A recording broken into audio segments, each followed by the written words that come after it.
जय श्री कृष्ण।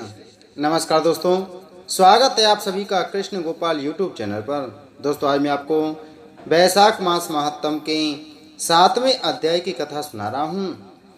भगवत कथा के श्रवण और कीर्तन का महत्व तथा वैशाख मास के धर्मों के अनुष्ठान से राजा पुरुयशा का संकट से उद्धार। श्रुतदेव बोले, मेष राशि में सूर्य के स्थित रहने पर जो वैशाख मास में प्रातः काल स्नान करता है और भगवान विष्णु की पूजा करके इस कथा को सुनता है, वह सब पापों से मुक्त हो भगवान विष्णु के परम धाम को प्राप्त होता है। इस विषय में एक प्राचीन इतिहास कहते हैं, जो सब पापों का नाशक, पवित्र कारक, धर्मानुकूल, वंदनीय और प्रार्थना है। गोदावरी के तट पर ब्रह्मेश्वर क्षेत्र में महर्षि दुर्वासा के 2 शिष्य रहते थे, जो परमहंस, ब्रह्मनिष्ठ, उपनिषद विद्या में परिनिष्ठित और इच्छा रहित थे। वे भिक्षा मात्र भोजन करते और पुण्यमय जीवन बिताते हुए गुफा में निवास करते थे। उनमें से एक का नाम था सत्यनिष्ठ और दूसरे का नाम था तपोनिष्ठ। वे इन्हीं नामों से तीनों लोकों में विख्यात थे। सत्यनिष्ठ सदा भगवान विष्णु की कथा में तत्पर रहते थे। जब कोई श्रोता अथवा वक्ता न होता, तब वे अपने नित्य कर्म क्रिया करते थे। यदि कोई श्रोता उपस्थित होता तो उसे निरंतर वे भगवत कथा सुनाते, और यदि कोई कथावाचक भगवान विष्णु की कल्याणमयी पवित्र कथा कहता तो वे अपने सब कर्मों को समेटकर श्रवण में तत्पर हो उस कथा को सुनने लगते थे। वे अत्यंत दूर के तीर्थों और देव मंदिरों को छोड़कर तथा कथा विरोधी कर्मों का परित्याग करके भगवान की दिव्य कथा सुनते और श्रोताओं को स्वयं भी सुनाते थे। कथा समाप्त होने पर सत्यनिष्ठ अपना शेष कार्य पूरा करते थे। कथा सुनने वाले पुरुष को जन्म मृत्यु में संसार बंधन की प्राप्ति नहीं होती, उसके अंतःकरण की शुद्धि होती है। भगवान विष्णु में जो अनुराग की कमी है वह दूर हो जाती है और उनके प्रति गाढ़ अनुराग होता है। साथ ही साधु पुरुषों के प्रति सौहार्द बढ़ता है। रजोगुण रहित गुणातीत परमात्मा शीघ्र ही हृदय में स्थित हो जाते हैं। श्रवण से ज्ञान पाकर मनुष्य भगवत चिंतन में समर्थ होता है। श्रवण, ध्यान और मनन यह वेदों में अनेक प्रकार से बताया गया है। जहाँ भगवान विष्णु की कथा न होती हो और जहाँ साधु पुरुष न रहते हों, वह स्थान साक्षात गंगा तट ही क्यों ना हो, निसंदेह त्याग देने योग्य है। जिस देश में तुलसी नहीं है अथवा भगवान विष्णु का मंदिर नहीं है, ऐसा स्थान निवास करने योग्य नहीं है। यह निश्चय करके मुनिवर सत्यनिष्ठ सदा भगवान विष्णु की कथा और चिंतन में संलग्न रहते थे। दुर्वासा का दूसरा शिष्य तपोनिष्ठ दुराग्रह पूर्वक कर्मों में तत्पर रहता था। वह भगवान की कथा छोड़कर अपना कर्म पूरा करने के लिए इधर उधर हट जाता था। कथा की अवहेलना से उसे बड़ा कष्ट उठाना पड़ा। अंततो गत्वा कथा परायण सत्यनिष्ठ ने ही उसका संकट से उद्धार किया। जहाँ लोगों के पाप का नाश करने वाली भगवान विष्णु की पवित्र कथा होती है, वहाँ सब तीर्थ और अनेक प्रकार के क्षेत्र स्थित रहते हैं। जहाँ विष्णु कथा रूपी पुण्यमयी नदी बहती रहती है, उस देश में निवास करने वालों की मुक्ति उनके हाथ में ही है। पूर्व काल में पांचाल देश में पुरुयशा नामक एक राजा थे, जो पुण्यशील एवं बुद्धिमान राजा भूरियशा के पुत्र थे। पिता के मरने पर पुरुयशा राज सिंहासन पर बैठे। वे धर्म की अभिलाषा रखने वाले, शूरता, उदारता आदि गुणों से संपन्न और धनुर्वेद में प्रवीण थे। उन महामती नरेश ने अपने धर्म के अनुसार पृथ्वी का पालन किया। कुछ काल के पश्चात राजा का धन नष्ट हो गया। हाथी और घोड़े बड़े बड़े रोगों से पीड़ित होकर मर गए। उनके राज्य में ऐसा भारी अकाल पड़ा जो मनुष्यों का अत्यंत विनाश करने वाला था। पांचाल नरेश राजा पुरुयशा को निर्बल जानकर उनके शत्रुओं ने आक्रमण किया और युद्ध में उनको जीत लिया। तदंतर पराजित हुए राजा ने अपनी पत्नी शिखंडी के साथ पर्वत की कंदरा में प्रवेश किया। साथ में दासी आदि सेवक गण भी थे। इस प्रकार छिपे रहकर राजा मन ही मन विचार करने लगे कि मेरी यह क्या अवस्था हो गई है। मैं जन्म और कर्म से शुद्ध हूँ, माता और पिता के हित में तत्पर रहा हूँ। गुरु भक्त, उदार, ब्राह्मणों का सेवक, धर्म परायण, सब प्राणियों के प्रति दयालु, देव पूजक और जितेंद्रिय भी हूँ। किस किस कर्म से मुझे यह विशेष दुख देने वाली दरिद्रता प्राप्त हुई है? किस कर्म से मेरी पराजय हुई और किस कर्म के फलस्वरूप मुझे यह वनवास मिला है? इस प्रकार चिंता से व्याकुल होकर राजा ने खिन्न चित्त से अपने सर्वज्ञ गुरु मुनि श्रेष्ठ याज और उपयाज का स्मरण किया।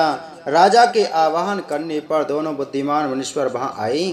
उन्हें देखकर पांचाल प्रिय नरेश सहसा उठकर खड़े हो गए और बड़ी भक्ति के साथ गुरु के चरणों में मस्तक रखकर प्रणाम किया। फिर वन में पैदा होने वाली शुभ सामग्रियों द्वारा उन्होंने उन दोनों का पूजन किया और विनीत भाव से पूछा, विप्रवरों, मैं गुरु चरणों में भक्ति रखने वाला हूँ। मुझे किस कर्म से यह दरिद्रता, कोष हानि और शत्रुओं से पराजय प्राप्त हुई है? किस कारण से मेरा वनवास हुआ और मुझे अकेले रहना पड़ा है? मेरे ना कोई पुत्र है, ना भाई है और ना हितकारी मित्र ही है। मेरे द्वारा सुरक्षित राज्य में यह बड़ा भारी अकाल कैसे पड़ गया? ये सब बातें विस्तार पूर्वक मुझे बताइए। राजा के इस प्रकार पूछने पर वे दोनों मुनिश्रेष्ठ कुछ देर ध्यान मग्न हो इस प्रकार बोले, राजन, तुम पहले के 10 जन्मों तक महापापी व्याध रहे हो। तुम सब लोगों के प्रति क्रूर और हिंसा परायण थे। तुमने कभी लेश मात्र भी धर्म का अनुष्ठान नहीं किया। इंद्रिय संयम तथा मनोनिग्रह का तुमने सर्वथा अभाव था। तुम्हारी जिह्वा किसी प्रकार भगवान विष्णु के नाम नहीं लेती थी। तुम्हारा चित्त गोविंद के चारों चरणारविंदों का चिंतन नहीं करता था और तुमने कभी मस्तक नवाकर परमात्मा को प्रणाम नहीं किया। इस प्रकार दुरात्मा व्याध का जीवन व्यतीत करते हुए तुम्हारे 9 जन्म पूरे हो गए। 10वां जन्म प्राप्त होने पर सह पर्वत पर तुम पुनः व्याध हुए। वहाँ सब लोगों के प्रति क्रूरता करना ही तुम्हारा स्वभाव था। तुम मनुष्यों के लिए यम के समान थे, दयाहीन, शस्त्रजीवी और हिंसा परायण थे। अपनी स्त्री के साथ रहते हुए राह चलने वाले पथिकों को तुम बड़ा कष्ट दिया करते थे। बड़े भारी सठ थे। इस प्रकार अपने हित को न जानते हुए तुमने बहुत वर्ष व्यतीत किए। जिनके छोटे छोटे बच्चे हैं, ऐसे मृगों और पक्षियों के वध करने के कारण तुम दयाहीन दुर्बुद्धि को इस जन्म में कोई पुत्र नहीं प्राप्त हुआ। तुमने सबके साथ विश्वासघात किया, इसलिए तुम्हारे कोई सहोदर भाई नहीं हुआ। मार्ग में सबको पीड़ा देते रही, इसलिए इस जन्म में तुम मित्र रहित हो। साधु पुरुषों के तिरस्कार से शत्रुओं द्वारा तुम्हारी पराजय हुई है। कभी दान न देने के दोष से तुम्हारे घर में दरिद्रता प्राप्त हुई है। तुमने दूसरों को सदा उद्वेग में डाला, इसलिए तुम्हें दुसह वनवास मिला। सबके अप्रिय होने के कारण तुमने असह दुख मिला है। तुम्हारे क्रूर कर्मों के फल से ही इस जन्म में मिला हुआ राज्य भी छिन गया है। वैशाख मास की गर्मी में तुमने स्वार्थवश एक दिन एक ऋषि को दूर से तालाब बता दिया था और हवा के लिए पलाश का एक सूखा पत्ता दे दिया था। बस जीवन में इस एक ही पुण्य के कारण तुम्हारा यह जन्म परम पवित्र राजवंश में हुआ है। अब यदि तुम सुख, राज, धन आदि संपत्ति, स्वर्ग और मोक्ष चाहते हो अथवा सायुज एवं श्रीहरि के पद की अभिलाषा रखते हो तो वैशाख मास के धर्मों का पालन करो। इससे सब प्रकार के सुख पाओगे। इस समय वैशाख मास चल रहा है। आज अक्षय तृतीया है। आज तुम विधि पूर्वक स्नान और भगवान लक्ष्मीपति की पूजा करो। यदि अपने समान ही गुणवान पुत्रों की अभिलाषा करते हो तो सब प्राणियों के हित के लिए प्याऊ लगाओ। इस पवित्र वैशाख मास में भगवान मधुसूदन की प्रसन्नता के लिए यदि तुम निष्काम भाव से धर्मों का अनुष्ठान करोगे तो अंतःकरण शुद्ध होने पर तुम्हें भगवान विष्णु का प्रत्यक्ष दर्शन होगा। यों कहकर राजा की अनुमति ले उनके दोनों ब्राह्मण, पुरोहित, याज और उपयाज जैसे आए थे वैसे ही चले गए। उनसे उपदेश पाकर महाराज पुरुयसा ने वैशाख मास के संपूर्ण धर्मों का श्रद्धा पूर्वक पालन किया और भगवान मधुसूदन की आराधना की। इससे उनका प्रभाव बढ़ गया तथा बंधु बांधव उनसे आकर मिल गए। तत्पश्चात वे मरने से बची हुई सेना को साथ ले बंधुओं सहित पांचाल नगरी के समीप आए। उस समय पांचाल राजा के साथ राजाओं का पुनः संग्राम हुआ। महारथी पुरुयसा ने अकेले ही समस्त महाबाहु राजाओं पर विजय पाई। विरोधी राजा ने भागकर विभिन्न देशों के मार्गों का आश्रय लिया। विजयी पांचाल राजा ने भागे हुए राजाओं के कोष 10 करोड़ घोड़े, 3 करोड़ हाथी, 1 अरब रथ, 10,000 ऊंट और 3 लाख खच्चरों को अपने अधिकार में करके अपनी पुरी में पहुंचा दिया।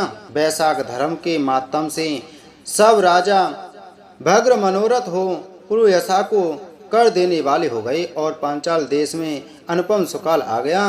भगवान विष्णु की प्रसन्नता से इस प्रकार इस वसुधा पर उनका एक छत्र राज हुआ और गुरुता उदारता आदि गुणों से युक्त उनके 5 पुत्र हुए, जो दृष्ट कीर्ति, दृष्ट केतु, दृष्टधुम्न, विजय और चित्रकेतु के नाम से प्रसिद्ध थे। धर्म पूर्वक प्रतिपालित होकर समस्त प्रजा राजा के प्रति अनुरक्त हो गई। इससे उसी क्षण उन्हें वैशाख मास के प्रभाव का निश्चय हो गया। तब से पांचाल राज भगवान विष्णु की प्रसन्नता के लिए वैशाख मास के धर्मों का निष्काम भाव से बराबर पालन करने लगे। उनके इस धर्म से संतुष्ट होकर भगवान विष्णु ने अक्षय तृतीया के दिन उन्हें प्रत्यक्ष दर्शन दिया। इति श्री वैशाख मास महत्तम 7वां अध्याय संपूर्ण। बोलो वैशाख मास महत्तम की जय। बोलो विष्णु भगवान की जय।